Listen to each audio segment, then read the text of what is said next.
Bonjour à tous, je suis très heureux de vous retrouver pour ce nouveau Mardi des Bernardins. Bienvenue à ceux qui nous rejoignent sur KTO, ainsi qu'aux auditeurs de Radio Notre-Dame. Je salue également la grande assistance ce soir dans cette superbe salle du Collège des Bernardins. Alors vous l'avez peut-être suivi, un anniversaire a été fêté cette semaine, celui des 20 ans de la mort du professeur Jérôme Lejeune. Ce médecin qui a découvert en 1958 la cause de la trisomie 21 est considéré comme le père de la génétique moderne. Mais il avouait pourtant à la fin de sa vie que l'application de sa découverte était un crève-cœur pour lui. Avec 96% des enfants trisomiques dépistés avortés, c'est comme si le progrès médical qu'il avait réalisé avait fourni les outils pour se débarrasser des malades. Alors aujourd'hui, à l'heure où les découvertes scientifiques se multiplient, à l'heure où les règles du marché semblent mener le monde, à l'heure où la maîtrise du vivant devient un enjeu majeur, quelles consciences peuvent nous éclairer sur ces enjeux? Quels sont les risques d'une science toute puissante? Qu'avons-nous fait de cette découverte du professeur Lejeune? 52 minutes ensemble pour en parler, avec trois invités que je présente tout de suite. Merci beaucoup d'être avec nous. Je commence par vous présenter Monseigneur Jacques Ciodo. Vous êtes prêtre, docteur en médecine, chirurgien, et vous avez été directeur scientifique de l'Académie pontificale pour la vie, dont vous êtes membre aujourd'hui. À côté de vous, le professeur Arnold Munich. Merci d'être avec nous. Vous êtes pédiatre et professeur de génétique. Vous co-dirigez l'Institut des maladies génétiques Imagine, qui ouvre cette année à l'hôpital Necker Enfants Malades. Et vous avez été conseiller à la présidence de la République entre 2007 et 2012 pour la recherche biomédicale et la santé. Et enfin, à ma droite, Jean-Marie Leméné. Merci beaucoup d'être avec nous. Vous êtes le président de la Fondation Jérôme Lejeune. Alors, on va s'attarder un petit peu, pour commencer, sur la figure de Jérôme Lejeune. Médecin, généticien mondialement connu, pionnier de la génétique moderne. Jean-Marie Leméné, c'est à vous que je m'adresse parce que voilà, c'est une figure que vous connaissez très bien. Qu'est-ce qui a fait qu'un jeune médecin, Jérôme Lejeune, qui ne connaissait pas le mongolisme, a découvert, on est en 1958, cette première anomalie chromosomique chez l'homme? Parlez-nous un peu de son parcours avant, pour en arriver là. Alors vous me demandez d'évoquer la figure de Jérôme Lejeune que je n'ai pas connu, car je suis déjà très vieux, mais je n'ai pas connu Jérôme Lejeune quand il avait 20 ans ou 30 ans. Je l'ai connu vous avez des liens. Beaucoup, mais après, et j'ai eu des liens avec lui et avec sa famille, c'est certain. Cette époque-là, je ne l'ai pas connu, mais il avait incontestablement la vocation médicale. Donc il avait la vocation d'être un médecin, il était très jeune, il a passé son bac très jeune, et puis il a eu très tôt envie d'embrasser la carrière médicale et de soigner les gens. Et puis, il y a eu cet épisode de la découverte de la trisomie 21, sur lequel on pourra revenir tout à l'heure. Et en fait, ce qui est intéressant dans son parcours, c'est que non seulement il a été amené à rentrer en contact avec des enfants qu'on appelait à l'époque des Mongoliens, il a eu l'occasion de travailler sur l'origine de cette pathologie, et surtout, il a eu envie, après, de se dire, mais comment faire, non seulement, voilà, j'ai trouvé quelle était l'origine du mal dont souffrent ces enfants, la répétition du chromosome 21. Du coup, ça s'appelle trisomie 21. Mais surtout, après, j'ai envie de les guérir, de les traiter et qu'ils aillent mieux. Et donc là, il montrait les deux roues du vélo de la médecine, c'est-à-dire le diagnostic indispensable et la thérapeutique. Et on ne peut pas faire l'un sans l'autre. Voilà, c'est un médecin qui est devenu chercheur voilà, pour pouvoir guérir, pour pouvoir continuer à guérir. Par nécessité. Il le disait, je suis devenu chercheur par nécessité. Médecin par vocation, chercheur par nécessité. Monseigneur, dites-nous, en 1959, qu'on comprenne un peu quel était le contexte. Quelle a été l'importance de cette découverte? Il faut quand même la situer dans son cadre. Une découverte ne vient pas comme ça du ciel, comme un éclair. On s'assoit sur tout un travail qui a été fait auparavant, et ça faisait longtemps qu'on s'interrogeait sur le mongolisme. Mais à l'époque, on n'avait pas vraiment les moyens d'aller plus en avant. On savait vaguement que les caractères héréditaires devaient se situer quelque part au niveau cellulaire. On avait une vague idée des chromosomes, et c'était tout. La génétique, c'était uniquement la génétique des lois de Mendel, et pas plus. L'ADN était inconnu. Donc c'est dans ce qui pour nous serait un désert que le jeune Jérôme Lejeune entre, et comme vous l'avez dit, à la fin de son service militaire, il a une solution d'aller s'installer comme médecin généraliste, ce qui d'ailleurs correspond tout à fait à sa vocation. À ce moment-là, pour aller brièvement, Raymond Turpin, qui est un personnage assez extraordinaire, qui est un grand scientifique, décèle en Jérôme Lejeune des qualités de chercheur et l'engage au travers donc de la recherche scientifique dans son service à Trousseau. Et ceci, ça se passe en 1952. Et puis, il lui confie la charge de s'occuper des enfants mongoliens. Et les premières recherches vont se situer sur les dermatoglyphes, ces signes au niveau de la paume, etc., qui indiquent l'individualité. Et étudiant les dermatoglyphes, on voit que ces signes, qui sont tout à fait associés au caractère, au phénotype, ce qu'on appelle du mongolisme, doivent être dès le départ à l'origine même de l'embryon. Donc c'est en étudiant les lignes de la main. Oui, c'est de là que commence à se faire la progression. À ce moment-là, une découverte commence à être connaître, car en 1956, Tycho a utilisé une technique, ce qu'on appelle le choc hypovolémique, qui permet de faire exploser le noyau cellulaire et d'individualiser les chromosomes. Donc là, c'est le début de la recherche en génétique. Oui, on peut commencer à étudier les chromosomes, ce qu'on ne pouvait pas faire avant. Raymond Turpin en a connaissance. De retour à Paris, il charge immédiatement ses 2 élèves, qui sont là, Jérôme Lejeune et Marthe Gauthier, de prendre l'affaire en main. Marthe Gauthier a appris les cultures cellulaires aux États-Unis, elle en revient et on commence à cultiver des fibroblastes, des cellules de la peau de Mongoliens, et a commencé à prendre des photographies de ces fameux chromosomes. C'était quelque chose qui était révolutionnaire à l'époque déjà? Ben oui, mais on ne savait pas très bien où on en allait. Lui non plus, il tâtonnait. Non, il ne pensait pas que c'était quelque chose d'extraordinaire. Mais comme il est très systématique, il étudie toutes ces photographies, et voilà qu'en 1958, sur un enfant mongolien, cette fois-ci c'est assez net, il découvre que l'enfant a 47 chromosomes, or Tycho a montré qu'on avait normalement 46. Et ce chiffre paraît curieux parce que c'est lui un espèce de petit chromosome de rien du tout qui lui restait gênant parce qu'il ne permet pas bien de savoir où est l'Y, le signe de la masculinité. Bien. 2 mois plus tard, et ça c'est fondamental, ça se passe donc là, le sur petit, un carnet de notes. c'est le troisième petit chromosome qu'il a trouvé sur la 21e paire, qui donne son nom à la trisomie 21. Ceci, c'est consigné dans un carnet de notes qui ne soulève aucune émotion, ni de lui, ni de personne. Mais 2 mois plus tard, de nouveau, sur un autre enfant trisomique, il retrouve ce même petit chromosome. Alors du coup, il emporte ses photographies à Montréal, où il y a un grand congrès, le premier congrès d'études des chromosomes. Il les montre, et ça soulève un intérêt plutôt dubitatif. Rentré à Paris, il considère quand même que c'est quelque chose d'intéressant, et Raymond Turpin hésite à le publier. Et finalement, en janvier 1959, il décide de le publier sous forme d'une note à l'Académie des sciences, note très très modeste, dans laquelle on constate sur 6 enfants que le nombre de chromosomes normal est de 46, et voilà que dans un mongolien, on trouve 47. 2 mois plus tard, nouvelle note, cette fois-ci on est en mars, où cette fois-ci on a 6 enfants, et là le diagnostic paraît établi. Alors, à ce moment-là, le monde scientifique commence à s'intéresser à l'affaire et reconnaître qu'il y a quelque chose. Voilà que, quelques mois plus tard, en avril, une équipe anglaise, qui était sur le même chemin, avec Patricia, confirme la découverte dans le journal The Lancet. Et Jérôme Lejeune se trouve propulsé sur la scène internationale. Personne ne va plus contester cette découverte. Voilà, alors là, monseigneur, là, c'est Jean-Marie Lemené qui va nous faire la suite de l'histoire. Donc, cette découverte est officielle. Il reçoit le prix Kennedy, la médaille Alan Award. C'est devenu un des plus grands médecins français, là.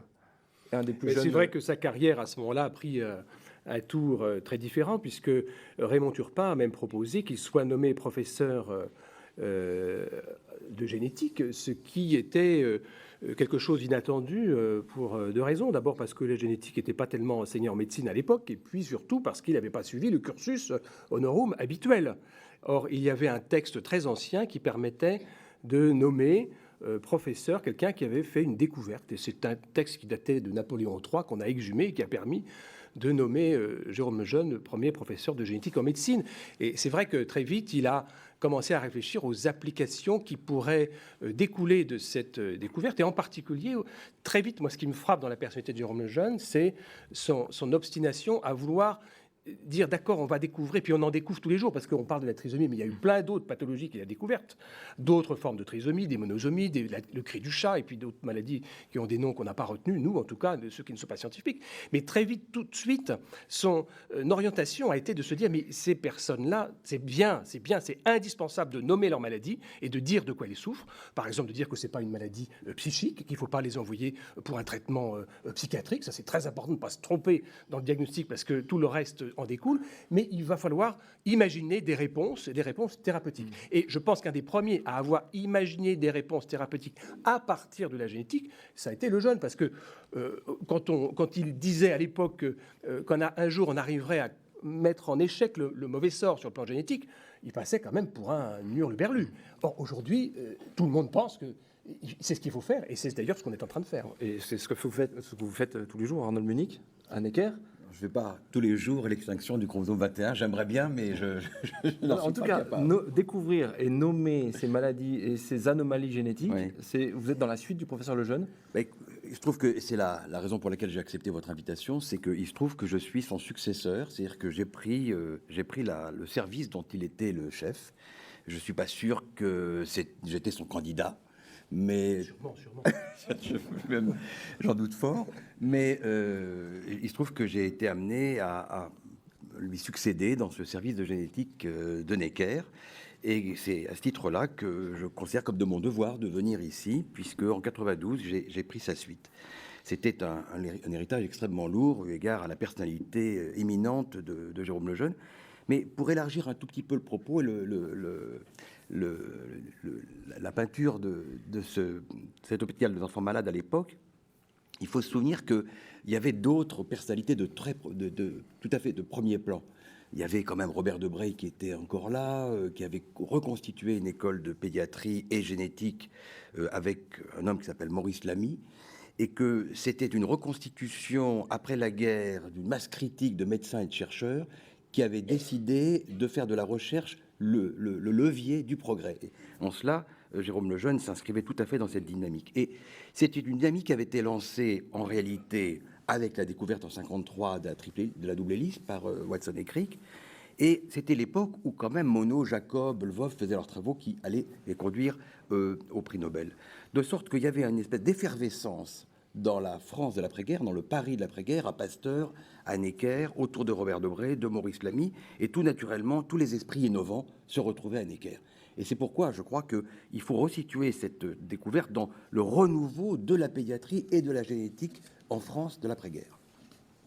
Très bien. Alors, donc lui était évidemment mondialement reconnu là-dessus. Pourquoi, comme je l'ai dit dans l'introduction, il avoue à la fin de sa vie que l'application de sa découverte était un crève-cœur pour lui. Qu'est-ce qui s'est passé, Jean-Marie Le Menez, si on fait un saut dans le temps pour en arriver là? Il disait ça dans les années 90.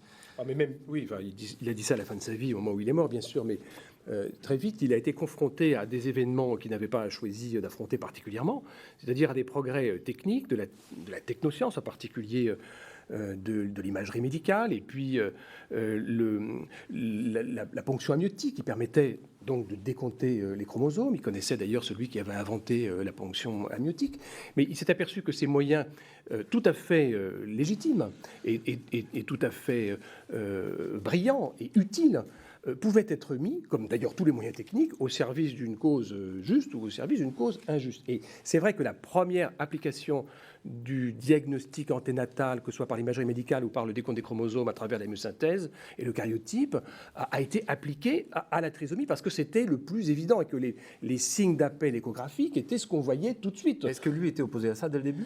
Il n'était pas opposé du tout à la technique, il n'était pas du tout même opposé au diagnostic, il était opposé à l'usage qu'on en faisait et que le champ politique a voulu en faire en réalité. C'était prévisible?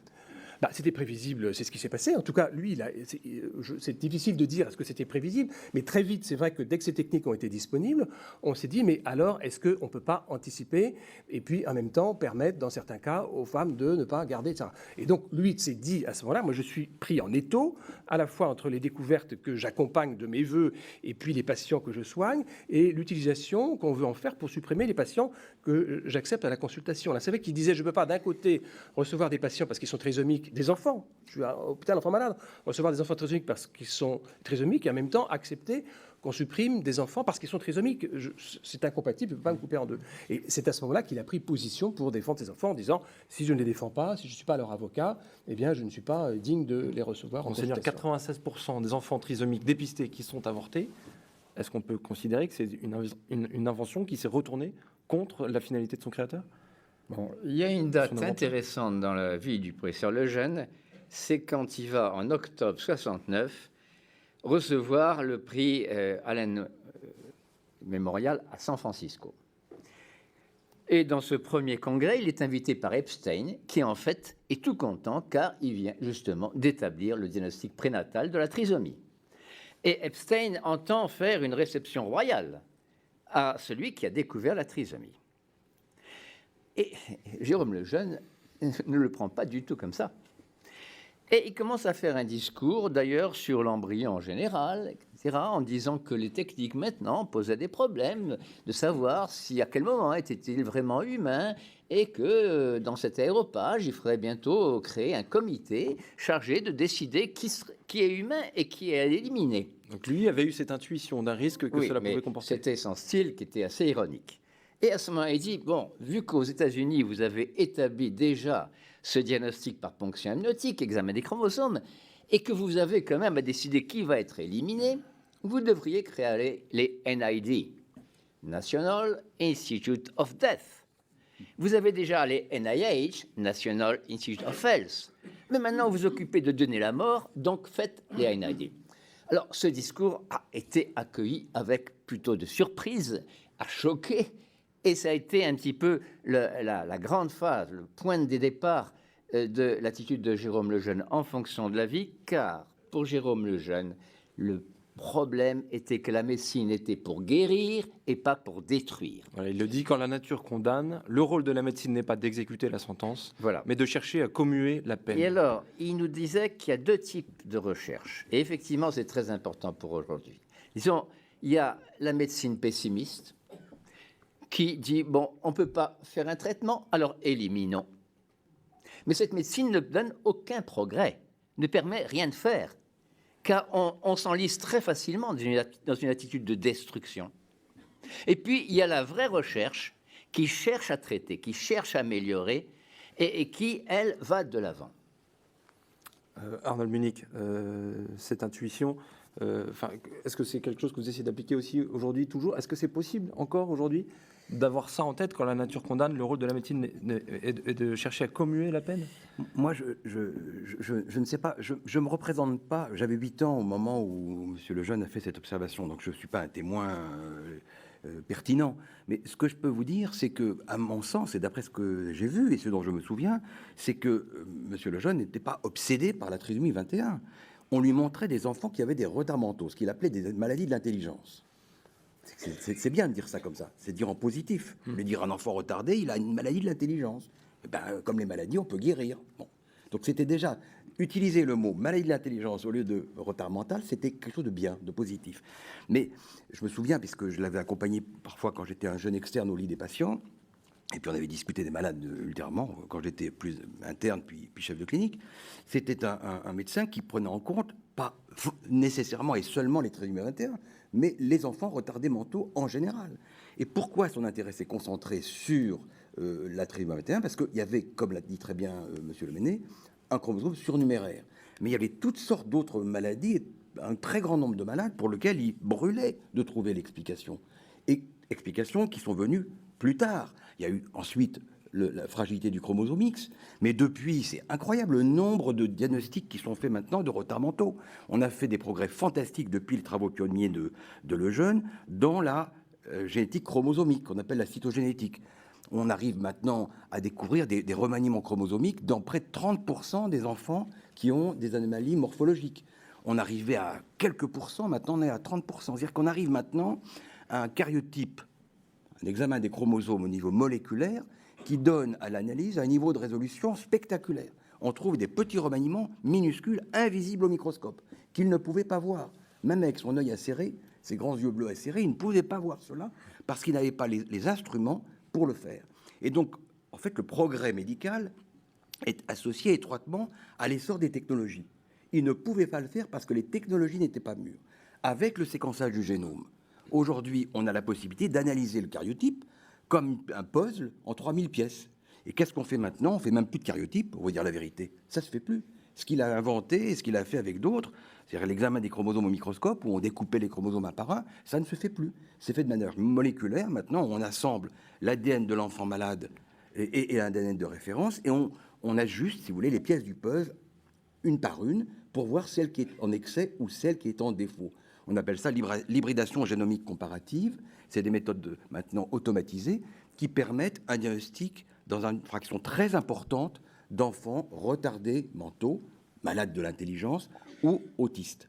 Donc il y a, depuis, si vous voulez, il faut prendre la mesure du saut qui s'est produit depuis le karyotype jusqu'à l'hybridation génomique comparative et de la trisomie 21 jusqu'à l'identification d'un très grand nombre d'anomalies chromosomiques. Mais il en a été le pionnier. Ce qu'il faudrait qu'on comprenne, c'est est-ce que ce saut a été accompagné des mêmes questions que s'est posé le professeur Lejeune et des mêmes remords qu'il avait à la fin de sa vie? Est-ce que tous les médecins aujourd'hui qui ont fait toutes ces découvertes formidables cherchent toujours à commuer la peine? Moi, personnellement, je suis extrêmement préoccupé par cela, car on fait des observations au laboratoire, mais on n'est pas absolument certain des conséquences de ce qu'on observe. Voilà. Donc c'est extrêmement difficile de tirer un pronostic, de déduire un pronostic d'un diagnostic. Le diagnostic est une chose, le pronostic, c'est-à-dire l'avenir de l'enfant, en est une autre. C'est très difficile, et pour ne pas dire impossible dans certains cas, de tirer des conclusions. Jean-Marie Leméné, les conséquences de ce qu'on découvre, qu'est-ce qui peut nous permettre de les envisager, en tout cas peut-être de s'en méfier? Dites-nous jusqu'où Je crois qu'il y a une grande différence dans le débat que nous avons là. On est sur deux problématiques différentes. Pourtant, la spécificité de la trisomie 21... qui était réunie pour Jérôme Oui, Lejeune. non, mais ce qu'il y a, c'est que la trisomie 21 étant une pathologie qui est quand même relativement fréquente, c'est une conception sur 700, donc c'est vraiment assez fréquent, c'est pas une maladie rare, c'est devenu une maladie rare à cause du dépistage, mais à l'origine, ça ne l'était pas, avec une augmentation du risque en fonction de l'âge de la conception. On est rentré là dans un système totalement indépendant du monde médical, à la limite, c'est une organisation politique d'assurance maladie, financière, de santé, de tout ce qu'on voudra, de dépistage et de diagnostic de la trisomie 21 remboursée par l'assurance maladie anténatale. Mais on ne le fait pas du tout. Et pour cause, pour les pathologies que vous évoquez, parce que ce sont des pathologies qui sont beaucoup plus rares. Alors, il y en a beaucoup et ça touche beaucoup de gens, mais elles sont beaucoup plus rares. On ne peut pas le faire de manière généralisée ou systématique pour tout le monde. Donc, le problème moral que vous évoquez, Adrien, là, il s'est posé de manière massive, et il se pose de manière massive pour la trisomie, parce que c'est la seule pathologie qui fait l'objet d'un dépistage systématique aujourd'hui, généralisé, remboursé par l'assurance maladie, et qui est accompagné aussi par une sorte de mouvement d'opinion publique ou du monde médical, enfin de la gynécologie obstétrique plus ou moins. Voilà. Mais c'est beaucoup trop coûteux de le faire pour des pathologies que vous évoquez, Arnaud Monique, je pense. Vous avez raison de dire que chaque maladie de l'intelligence est individuellement rare. Là, vous avez raison. Et que de toutes ces maladies de l'intelligence individuellement rares, la trisomie 21 est probablement la plus fréquente. Ça, vous avez tout à fait raison. Mais si maintenant on prend les maladies de l'intelligence au complet, toutes, ça fait un enfant sur 100. C'est énorme. C'est énorme. Énorme. Oui, mais ils ne sont pas dépistés avant la naissance. Mais ils sont dépistés parfois parce qu'il y a l'échographie des signes, des anomalies qu'on voit, que l'échographiste voit. Et donc, par conséquent, vous avez raison de dire que c'est une grossesse sur 700, mais pour nous, les pédiatres des enfants malades qui voyons parmi nos 20 000 enfants des patients, je peux vous dire que c'est la cause numéro 1 de consultation à Imagine. 20% des gosses qui passent la porte d'Imagine, c'est pour un retard mental ou un syndrome autistique. C'est énorme. Donc c'est entre 1 sur 50 et 1 sur 100 naissances, c'est énorme. Donc effectivement, c'est un très grand nombre de maladies individuellement rares, et la moins rare, c'est la trisomie 21. Vous avez raison. Je vais revenir juste un instant sur ce qu'avait dit Jacques Ciodo sur l'histoire de San Francisco, puisqu'on évoque la mémoire de Jérôme Lejeune. Je crois me souvenir que c'était à cette occasion-là qu'il avait écrit à son épouse qu'il avait perdu son prix Nobel après ce jeu de mots entre Institute of Health et Institute of Death. Il s'était rendu compte que, effectivement, le prix Nobel que peut-être l'équipe, le jeune Gauthier-Turpin attendait, ne viendrait peut-être pas. Et puis, deuxième souvenir sur San Francisco aussi, vous parlez de Epstein, Charles Epstein, c'est ça, qui, en fait, à l'époque, était plutôt sur le dépistage, et c'était pas très bien entendu avec Jérôme Lejeune à l'époque. Et nous l'avons invité, à la fin de sa vie, à venir présider un colloque scientifique de la Fondation. Il est venu très aimablement. Il a fait une intervention tout à fait brillante et appréciée. Et il est mort d'ailleurs assez peu de temps après. Et il a écrit des choses très belles sur Jérôme Lejeune en disant qu'au fond, je n'avais pas tort. Et c'était assez touchant de voir cet homme qui est un grand scientifique et qui a évolué dans son appréciation du problème moral, en fait. Parce que là, on évoquait aussi le problème moral par rapport au problème du diagnostic. Je reprendrai la question sur le plan de la recherche elle-même. Car les découvertes ne sont pas des phénomènes tellement fréquents. Pour être à même de faire une découverte, il faut quand même avoir un esprit un peu différent, de chercheur, d'ouverture, d'optimisme, de patience. Et tout le monde ne l'a pas. Une découverte fait faire un bond, et puis après, c'est après que la vague, et puis après, on a la mer. Et ça peut durer des années. Et durant des années, on prend des attitudes de routine, on recommence, etc. Et un petit peu, je ne veux pas être méchant, mais sur le plan, là, on était au niveau des chromosomes, sur le plan de la génétique, il y a eu tout cet essor de la génétique, on a commencé à individualiser des milliers et des milliers de maladies héréditaires, très bien. Et les traités, c'est arrivé derrière, car c'est beaucoup plus difficile. Si on prend une affaire qui n'a rien à voir, mais qui est celle des cellules souches, on a exactement le même aspect. Durant des années, on a eu cette politique entre cellules souches embryonnaires, cellules souches adultes, jusqu'à ce que Shinya Yamanaka arrive en changeant complètement la chose. Et lui, il a fait une découverte en montrant qu'on pouvait reprogrammer. On a besoin maintenant d'une nouvelle découverte, de quelqu'un qui est de nouveau un esprit scientifique et qui nous sort de ce marasme des avortements à répétition.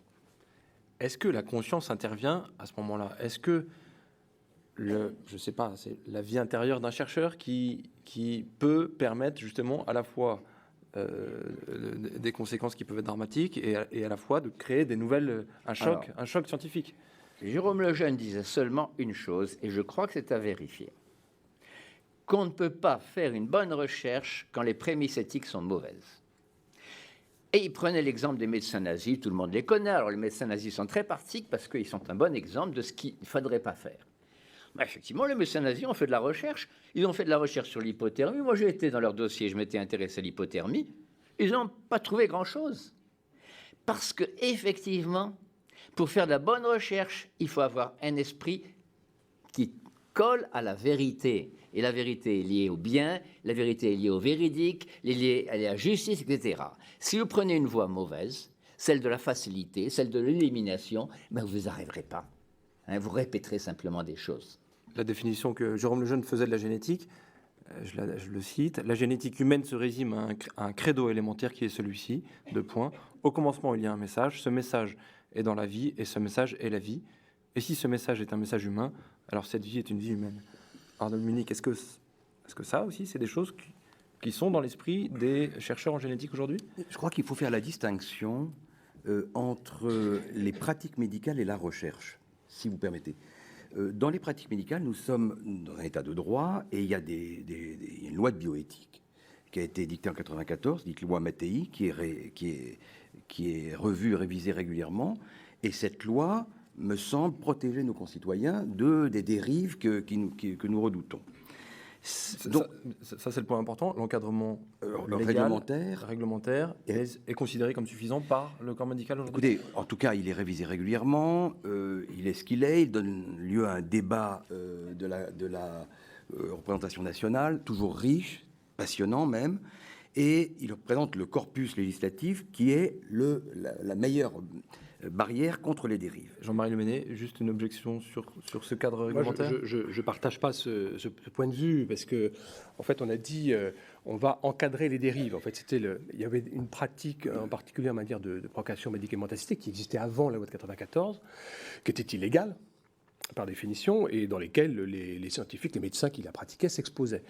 Et en fait, on a dit on va donc encadrer les dérives. Alors, j'adore cette expression, parce que déjà, ça veut dire qu'on prend acte d'une dérive, mais qu'on va mettre un cadre autour. Et puis après ça, qu'est-ce qu'on fait? On dérive avec le cadre. Et entre 1994, 2004, 2011, on a dérivé complètement avec le cadre. Et moi, je me souviens encore de Jean-François Mattei. Moi, j'ai suivi les 3 lois de bioéthique, 1994, 2004, 2011. Et Mattei disant en 1994, bon, on autorise la PMA, mais alors, ric-rac, hein, on ne va pas au-delà, PMA, point barre, un petit peu de dépit parce que on est bien obligé, mais surtout l'embryon, on ne touchera pas l'embryon. Et puis le même, revenu après ça aux affaires en 2004, c'est lui qui a libéralisé d'une certaine manière la recherche sur l'embryon. Alors il l'a moins libéralisé qu'ailleurs, c'est une chose entendue, c'était interdiction dérogation. Enfin, on a vu ce que c'est devenu après en 2011, et vous vous êtes d'ailleurs exprimé sur le sujet dans un retentissant article du Monde l'été dernier, ou il y a 2 ans. Voilà, donc en fait, moi j'ai un avis assez critique sur les lois de bioéthique. On a habitué nos concitoyens à leur dire que c'était des lois qui protégeaient. En réalité, on a, en fait, si on regarde les choses, autorisé des pratiques qui ne l'étaient pas et qui, en elles-mêmes, sont des pratiques qui sont critiquables sur le plan éthique. Parce que la procréation médicamentée assistée, en soi, c'est critiquable. Le diagnostic préimplantatoire, c'est critiquable. Le DPN, bon, c'était déjà autorisé, mais enfin, il faut voir dans quelles conditions c'est fait. Et puis surtout, ça donnait évidemment une ouverture à l'utilisation des embryons congélation des embryons, utilisation des embryons congelés, etc. En fait, c'est un système de poupée russe qui fait qu'à partir du moment où on met le pied dans la porte, tout se déroule et on dit « Ah bah oui, mais qu'est-ce qu'on fait? On a tous ces embryons, on en a 200 000. Qu'est-ce qu'on en fait? Ah bah au lieu de les jeter, on va les donner à la recherche. » Donc en fait, on ne peut plus en revenir en arrière. Il y a un effet cliquet qui est propre aux lois de bioéthique françaises. Alors, ça protège, je ne sais pas qui ça protège surtout les chercheurs, mais ça ne protège pas les êtres humains. Qu'est-ce qui vaut mieux alors, une interdiction avec des dérogations ou une autorisation encadrée C'était sur l'affaire de l'embryon. Ouais. Oui. Non, il valait mieux interdiction dérogation. Je pense il valait mieux rien du tout, en fait. Non. Enfin. Arnold Munich. Non, je voudrais quand même rendre cette justice à Jean-François Mattei, qui est un homme de conviction, de s'être battu avec la dernière énergie pour défendre, pour chercher la moins mauvaise solution. Il faut lui rendre hommage du fait d'avoir interdit le clonage. Toute absolument. Forme de clonage. C'était pas évident.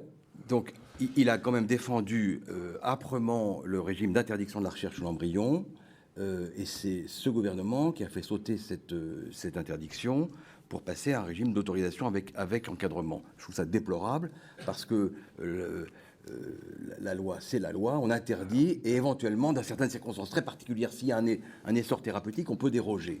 Mais de là à ériger l'exception en règle générale, il y a un pas qu'à mon avis, il ne fallait pas... Donc là, c'est quoi? C'est votre conscience de médecin qui... Non, mais ça... Donc, alors, là, vous venez sur la recherche. Là-dessus, d'accord. Oui, parce qu'on essaie de trouver une plateforme de consensus collectif qui réunit un socle républicain de consensus. Maintenant, il y a la question sur la recherche que vous avez posée tout à l'heure. C'est très difficile d'interdire, en tout cas, c'est pas comme ça que ça fonctionne autour de moi. Les chercheurs se posent pas la question de savoir, au moment où ils mènent une expérience, s'ils vont, à terme, enfreindre des principes éthiques. Ils ont envie de chercher l'explication d'une maladie, ils se donnent les moyens de le faire. Ils ont des enfants qui ont des maladies terribles, ils essaient de comprendre et de trouver le gène. Au moment où ils font leurs recherches, séquençage d'un génome, étude d'une famille, séquençage à haut débit, on en parlera tout à l'heure, ils ne se demandent pas, au moment où ils font leur manip, quelle dérive, quelle perversion pourra se produire plus tard. Ils ne pensent pas à ça. Ça, je vous dis la vérité, ils ont en face d'eux, nous avons à imaginer des familles d'enfants malades, on essaye de trouver au moins le nom de la maladie. Nommer le mal, c'est le plus beau cadeau qu'on peut faire, c'est déjà traité. La nomination d'une maladie participe déjà du projet thérapeutique. Nommer le mal, c'est déjà un petit peu le soigner.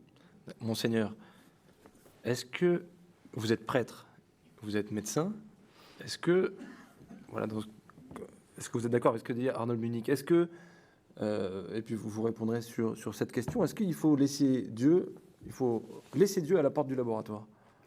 Bon, alors, le professeur Munich a tout à fait raison quand il a décrit le chercheur. Si vous avez fait de la recherche scientifique, pour vous, votre recherche, c'est le centre du monde. On ne peut pas blâmer les scientifiques. Lui, il fait sa recherche et effectivement, après, on pourra dire qu'il y a des problèmes éthiques. Et c'est bien pour ça qu'il faut qu'il y ait un autre. Et c'est là qu'on rend à la bioéthique qui puisse l'accompagner, lui dire il y a telle ou telle chose qu'il ne faut pas faire ou limiter. On ne peut pas attendre d'un scientifique qui s'auto-limite. Ce serait inhumain. Hein. Alors, par exemple, je connais un petit peu le professeur Fischer, qui est tout à fait pour l'utilisation des embryons, mais disons, c'est dans sa perspective. Son but est thérapeutique, arriver à traiter des enfants, donc une maladie génétique. Et donc là, il est de notre devoir, au niveau alors gouvernemental, d'établir des comités éthiques qui seront dans les hôpitaux, dans les instituts, qui surveilleront et qui verront. Pourtant, Arnold Munich, vous avez fait cette tribune qui voulait limiter des découvertes, enfin, le clonage évidemment. Non, je me suis élevé contre le changement de régime d'interdiction qui est devenu une autorisation. Je trouve que c'est scandaleux. Je n'aurais pas fait ça. Je trouve qu'il y a un certain nombre de choses sur lesquelles on ne transige pas. L'atteinte à la vie humaine comme le crime contre l'humanité, ce sont des choses imprescriptibles. Il fallait conserver ce régime d'interdiction et voir dans quelles circonstances on pouvait éventuellement déroger s'il y avait un bénéfice thérapeutique. Mais vraiment banaliser la recherche au point de l'autoriser, c'est pour moi vraiment une régression dont probablement les auteurs de la loi n'ont même pas conscience. C'est une espèce de passion idéologique qu'ils ont conduit dans cette dérive. Mais c'est pourquoi j'ai pris la plume pour dire mon indignation. Donc ne pas forcément faire confiance aux législateurs sur ces questions. Surtout quand c'est très idéologique. Jean-Marie Le Menez, qu'est-ce qui peut aider, et si on prend le cas de Jérôme Lejeune, qu'est-ce qui l'a aidé à avoir conscience justement de toutes ces dérives? Je me souviens de l'avoir pas mal rencontré à la fin de sa vie. Moi, j'assistais au Parlement, au vote, au débat de la loi de bioéthique de 94. Il était malade, il était à la maison, et je revenais avec les bouquins du Parlement, les rapports parlementaires, puis il les commentait, je les ai gardés d'ailleurs, il les griffonnait, etc.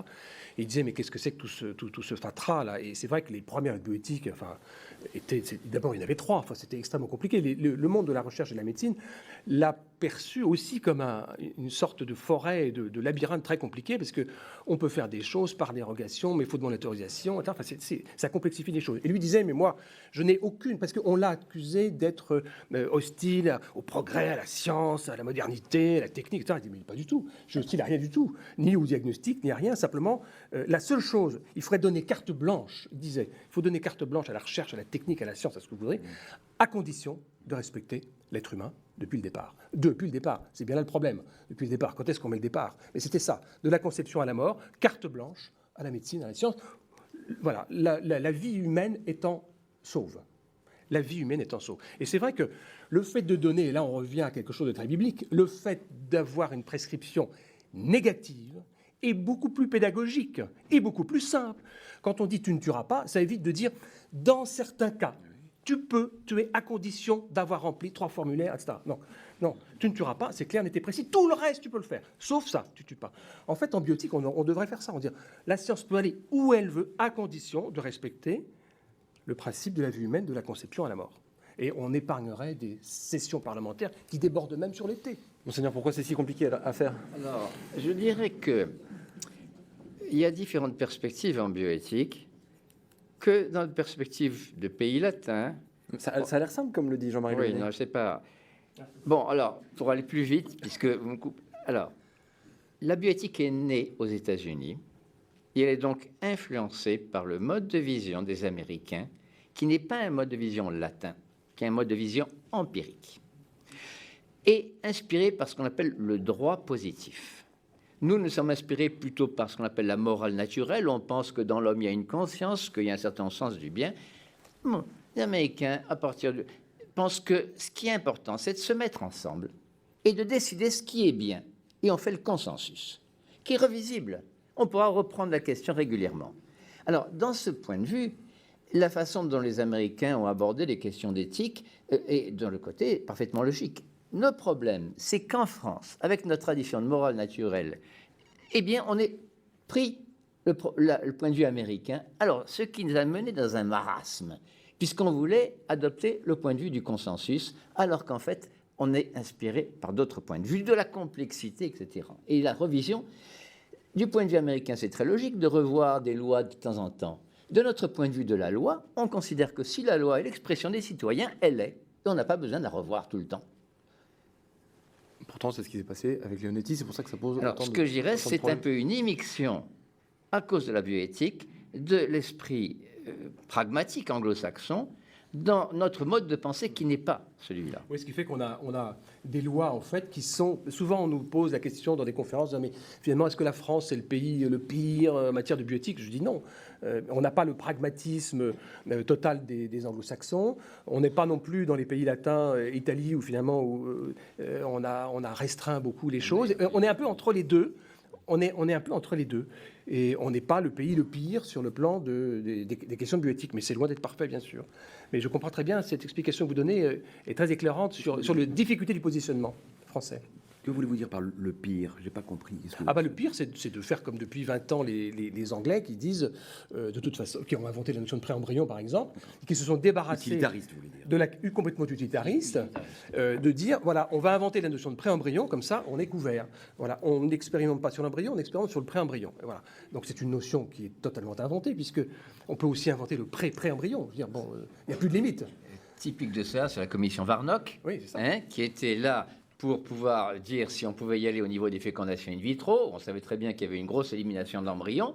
Alors la commission Warnock, si vous voyez son compte rendu, c'est splendide. Durant une semaine, ils ont discuté en disant on ne peut pas déterminer dans l'embryon un seuil. Non, c'est impossible, le développement est continu. Puis alors à la fin, comment on arrive?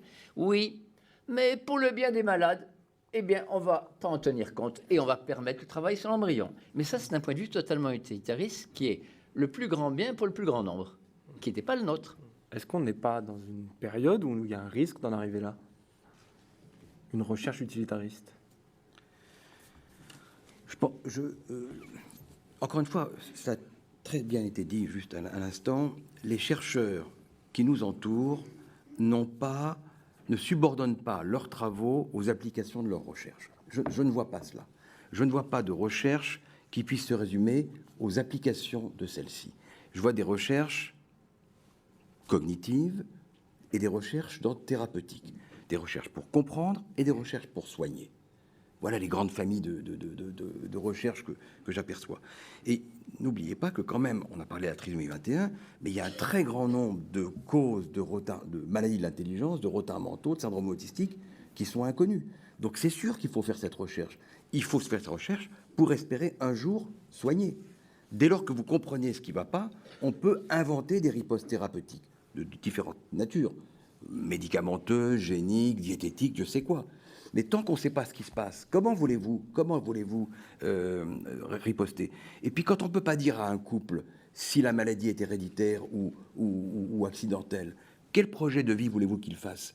La grande leçon de cette recherche que vous suspectez, parce qu'il y a une ambiance de suspicion autour de la recherche. J'essaie de comprendre. Mais je vais vous dire, voilà, ce qui m'a le plus touché dans les retombées de la recherche actuelle sur les maladies d'intelligence, c'est que dans un très grand nombre de cas, on s'aperçoit que ce sont des accidents non héréditaires, sans risque de récidive. C'est-à-dire que quand on apprend cela, il n'y a plus de question d'un diagnostic prénatal, etc. Il n'y a pas de risque. Le couple peut avoir l'enfant dont il rêve. Donc arriver à dire, voilà, c'est telle maladie, il n'y a pas de risque que ça recommence, mais c'est un bonheur de l'entendre et c'est un bonheur de l'annoncer. C'était le cas de Lejeune quand il a découvert que le trisomie 21 était une maladie génétique et pas héréditaire. Exactement. Donc c'était déjà beaucoup plus facile d'aborder la question avec les familles. Bien sûr, mais quand vous êtes dans l'inconnu, là on sait, mais quand vous êtes dans l'inconnu, que vous avez un pauvre gosse qui est devant, que c'est votre premier enfant, et que vous ne savez pas dire de quoi il souffre, et ni ce que l'avenir lui réserve, ni si vous risquez d'avoir un autre enfant atteint, vous êtes condamné à vous lamenter, vous avez vos larmes pour pleurer. Vient la recherche. Elle se donne les moyens de comprendre ce qui se passe. Et il n'y a pas une cause, il y a des centaines, il y a des milliers de causes. Aujourd'hui, avant de venir, j'ai compté, il y a 253 gènes de maladies de l'intelligence. 253, sans compter celles qu'on va découvrir. Mais arriver à dire à une famille, à un couple, à un parent, voilà ce qu'il a. Et en plus, bonne nouvelle, c'est pas héréditaire, vous pouvez avoir d'autres enfants. Et bonne nouvelle, il y a d'autres cas comme ça dans le monde et il y a un essai clinique qui commence à Stanford. Vous ne trouvez pas que c'est une bénédiction, ça? Je ne suis pas dans l'esprit de suspicion, mais on a coutume de dire qu'avec la science nucléaire, la génétique et la deuxième, ce sont les deux matières où on a pu voir un retournement des inventions contre leur finalité. Monseigneur Ciodo. Oui, rassurez-vous, dès qu'il y a quelque chose de nouveau, la première chose que l'homme est capable de faire, c'est de voir l'application négative. Donc ça sera valable pour la nanotechnologie, pour la biologie synthétique. Pour le Faut train, pas, pour la pour SNCF, n'importe quoi, on pour trouvera. l'avion. Alors, un petit peu ce qu'il faut Il faire faut pas une distinction. jamais vous êtes méfié de la science. Hein? On n'a pas besoin de se méfier de la science, selon vous? Mais la science, elle, en elle-même, c'est la recherche de la vérité. La science fondamentale est nécessaire. On a besoin de savoir. Après, la question de l'application, c'est une autre affaire. Mais si vous commencez à stériliser la recherche fondamentale, c'est tout à fait d'accord, on ne peut pas. Parce que ce qu'on a, c'est issu d'années de recherche fondamentale. Ce n'est pas né d'hier. La recherche fondamentale, elle est essentielle, elle est moins connue du public. Un travail très patient. Alors, de ce côté-là, lui, le chercheur fondamentaliste, il cherche la vérité. Alors, après, c'est dans l'application. Il cherche à comprendre. La vérité, c'est une notion La un petit peu vérité, morale. oui. Il cherche à comprendre. Par exemple, une notion que, à l'époque de Lejeune, était complètement inconnue, que Jacques Monod ne connaissait pas du tout, toute l'histoire de l'épigénétique, qui maintenant permet de comprendre mieux le développement embryonnaire, même l'évolution. Bon, alors ça, c'est des applications de recherche fondamentale. Il n'y a pas d'application encore clinique directe de cette épigénétique, mais peut-être plus tard. Je cite Chomsky, il est inévitable à l'âge de la science et de la technique que le prestige des sciences et des techniques devienne un instrument idéologique. Jean-Marie Lemonnier, est-ce que c'est pas en contradiction avec ce que dit Monseigneur Chaudeau? Non, mais ce qui est vrai, c'est qu'il y a incontestablement il y a eu un basculement dans la pensée dans les années 60-70 qui a fait que on a pris du champ par rapport à ce qu'était que l'être humain. On a pris du champ avec les valeurs de l'humanisme. Même cette façon de considérer l'être humain à travers ses plus petites particules les plus fines fait qu'au fond, quand on dépiote l'être humain et qu'on le met petit bout par petit bout, il ressemble à tout ce qu'il y a de vivant. Et au fond, on le met dans une grande échelle du vivant et il se distingue très peu des autres espèces. Et du coup, on en est à se dire, finalement, pourquoi protéger davantage cet être-là dans l'échelle du vivant qu'un mammifère quelconque? Parce qu'au fond, il est constitué des mêmes petites briques à bâtir. Au niveau moléculaire, c'est à peu près la même chose chez le ver à soie et chez l'être humain. C'est la composition, c'est l'agencement qui sont légèrement différents. Donc, c'est vrai que cette vision constructiviste ou déconstructiviste, très nominaliste, a modifié le rapport aux valeurs de l'humanité et l'homme tente à devenir, on le voit bien d'ailleurs, c'est très très visible aujourd'hui, un prédateur, un nuisible, un parasite, il pollue, il consomme, il procrée, il salit, il déforeste. En même temps, il y a des ligues de vertu qui veulent promouvoir les droits des animaux, qui nous disent qu'avec l'antispécisme, il n'y a pas de différence entre les espèces. Donc c'est vrai que c'est ce champ pris par rapport à l'être humain, cette méfiance par rapport à l'être humain, cette volonté de mettre la main sur le vivant au niveau le plus petit, entraîne une façon d'abord de le déconstruire, puis de vouloir le reconstruire. Et là, on en arrive à ce que, à mon avis, Jérôme Lejeune avait pressenti sans l'exprimer, mais à toute cette espèce de vision un peu transhumaniste, post-humaniste, construire l'homme à sa façon, à son image, en essayant de l'augmenter. C'est la position de l'homme augmenté petit à petit. Ça, c'est voilà, le transhumanisme. Puis après ça, pourquoi pas le faire changer d'espèce une fois avec l'aide des biotechnologies, avec l'aide des nanotechnologies, avec l'aide de l'informatique.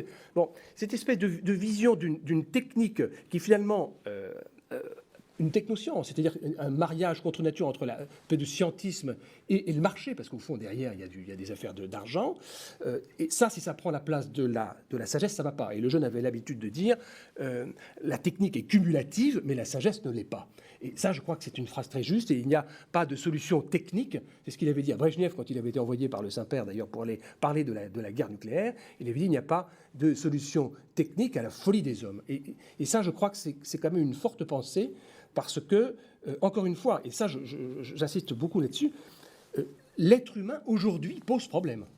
Et ça, c'est nouveau. Et il pose problème au quotidien, tous les jours. Je me souviens, il a eu des phrases extrêmement fortes, Lejeune, évidemment, sur l'avortement, etc. Mais quand il avait eu une très grande discussion avec Émile Beaulieu, le père, si je puis dire, de la pilule érue, il lui avait dit, il le connaissait bien, Émile Beaulieu, ils avaient fait leurs études ensemble, ils se tutoyaient, mais ils s'appréciaient guère, sur le plan des idées. Il lui avait dit, tu es en train de faire un pesticide anti-humain et tu mets le revolver dans la table de nuit. Eh bien ça, je pense qu'il avait marqué avec ça une évolution des idées extrêmement grave, parce que le pesticide, c'est bien ça. Au fond, l'être humain, il est nuisible.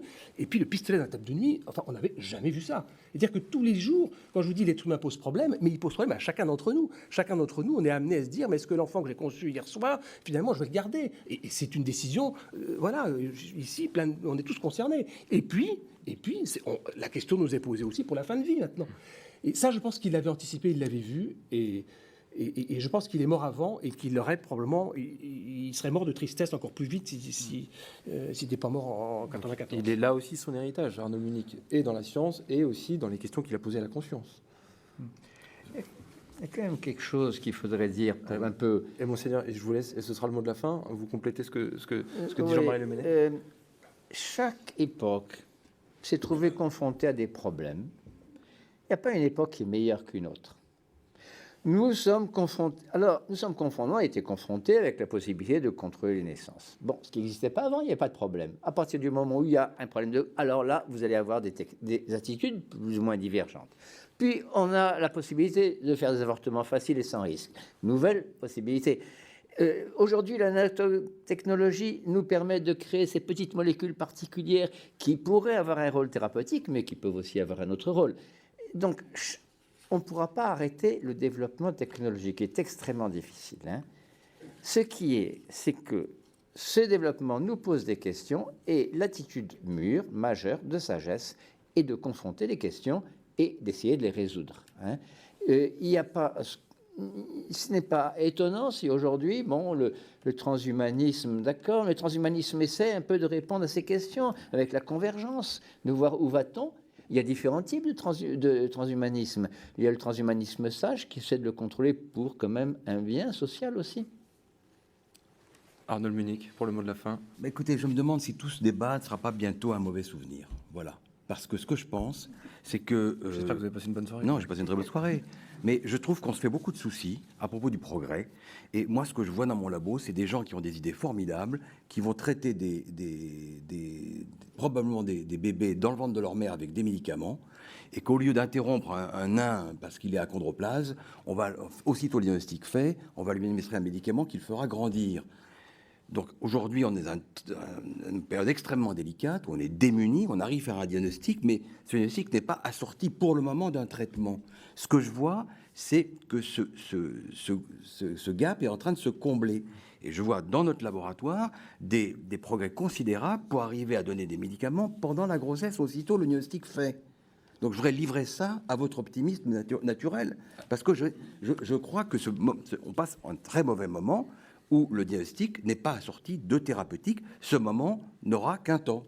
Allez, c'est la fin de cette émission et on conclut sur une note optimiste. Merci beaucoup Arnaud Munich, merci monseigneur Jacques Suodo, Jean-Marie Le Mennet, merci beaucoup. On se retrouve mardi prochain pour un nouveau Mardi des Bernardins. Très bonne soirée.